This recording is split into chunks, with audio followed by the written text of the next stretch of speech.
Justin with Everyday Gunner. We're back here at our sunny range and we're doing a bit of a follow-up test. What we're going to be looking at today is the AK-47 again. A couple of videos ago we tested the PDX-1 Defender from Winchester. It's a 120 grain hollow point bullet into the gel. Had some really nice penetration, really nice wound channel going back.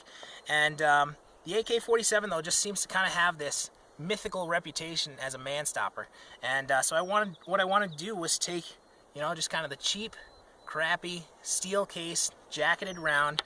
It's a 122 grain bullet. We're gonna load that up. Got our Arsenal SAM7SF AK-47 brought back out to the range, and we're gonna go ahead and shoot that. This is just kind of the cheap, ordinary ammo you get at any big box store, get at Walmart, whatever. And this is probably the kind of ammo, the kind of bullet that your average AK-47 owner in the United States has loaded up in their mags. If something was to happen, they'd pick this up and shoot it. So I was curious, with the reputation that the 7.62 by 39 has as a man stopper, as a threat stopper, I wanted to shoot that into the gel and see what just, the cheap jacketed round would do heading through the gel. So we're going to set up a couple of extra water jugs behind. I don't really expect to catch the bullet. Most likely there won't be any deformation on the bullet. It'll just pass right through and shoot out the back into our backstop here. But you never know, so we're going to set that up just on the off chance we manage to catch it.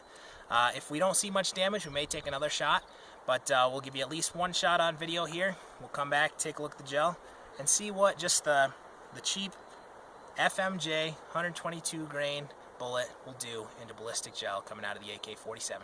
So stick with us for just a second. We'll get set up over in position here 10 feet back from our gel, and we'll take the shot. So we're set up, got everything in position. We're 10 feet back.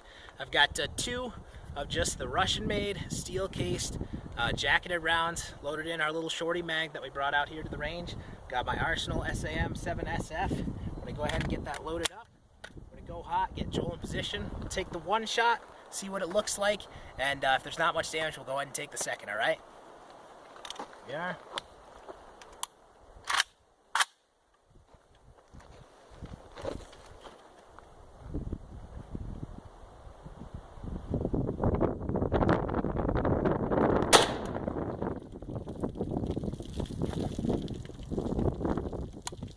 Safety's on.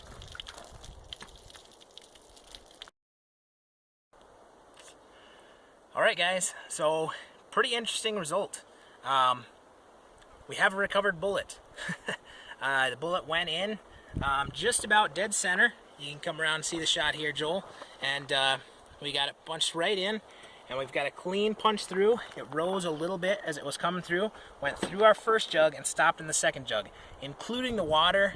That's something like 28 inches or so, 27, 28 inches. Again, don't know exactly how the water would translate, but at least lets us recover the bullet. The bullet's really interesting looking. I don't know how well you can see it there. The front of the bullet looks very normal, but the back got really smashed over, and you can see the lead kind of toothpasting out the back there. And so I'm not sure what exactly would have caused that, but I'm really interested in the fact that we actually recovered it. Now, as you saw in the shot, the gel block, because of the water, ended up just sliding off the table. So some of this damage, some of these cracks probably got made worse by that. It slid off on the end and bounced on the ground like that. Go ahead and washed it off. We're going to still cut it open and take a look here at the wound channel we've got. But I will say, just looking at it from the sides, what we can see of the cracking, there's more damage than I would have expected at an FMJ. So let's take a look here. We'll make one cut about 4 or 5 inches in here, using the old beat up Bowie knife that came out of my grandpa's wood box. All right, first shot. Okay, so here we are. We do have a wound channel. We do have what would be a temporary cavity. All right, that's probably about 4 inches across here, but it's not the same kind of wound channel that you'd see, with 5 strands coming out or 6 strands out of an expanding bullet. You can take a look here on the next section. Again, you can see the cracking all the way across. This up top, I would probably attribute that to bouncing off of the ground, but again, we see pretty good damage here. Okay, let's go ahead and back that up, get the knife back in here. let's go, about another 4 inches or so back. We'll make 3 cuts total in this. Okay, there we go. Alright, and again, pull that one away. And there's even more damage. So sometimes these tests show that as the bullet passes through on an FMJ, what you'll have is the bullet will start to travel through straight, but then it'll start to yaw. So basically the rear of the bullet is heavier than the nose, so it'll start to yaw back and forth. So maybe that's what we're seeing, why farther back we're seeing this extra damage. So we take a look here again. Some of this you might attribute to it bouncing off the ground here, but we see more cracking and bigger cracking. Okay, so the splitting, the temporary cavity is bigger as we're back about 8 inches now. You can see that here, basically mirrored on that. You know, we're getting pretty good expansion in the gel. All right, let's make one more cut as we get a little farther towards the back here. Cutting this block, it's almost 17 inches in length total. And so we're cutting this into about 4-inch sections. And here we go. So now we see it backing back off again. Some of the damage is starting to get reduced. Come around here. Again, I would think this big one up here is probably from a bouncing off the ground. So there probably was a crack already here. And then when it hit the ground, split that open the rest of the way. So there's definite reduction in damage. You can still see some cracking down to here just on the other side of that cut. If you can see that on camera, but I can tell from here. And as we look, as it's passing on through, we've still got the one crack here, the wound coming back. So what I would say is the difference between a expanding ammo like the PDX-1 Defender in the 7.62x39 versus just the jacketed round is I'm seeing damage more consistently through the block, all right? More damage as it goes back.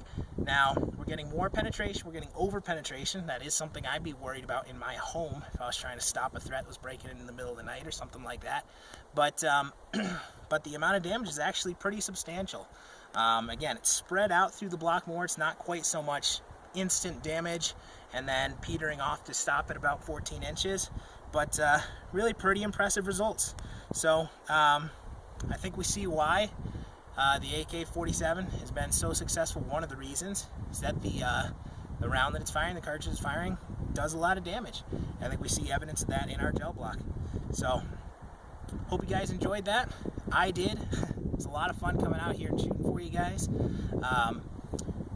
If you will, check out our website. It's www.everydaygunner.com. We also, of course, have our YouTube channel, which hopefully you're looking at right now, but it's youtube.com/everydaygunner. If you'll go there, subscribe, check out any new videos we'll be sending along. And then we do have a blog. I don't mention it very often, but it's everyday-gunner.blogspot.com, and you'll see some still photos of what we're looking at in this gel, as well as the bullet. All right? So thanks for coming out to the range with us. Hope you guys had a good time just like we did, and we'll see you next time.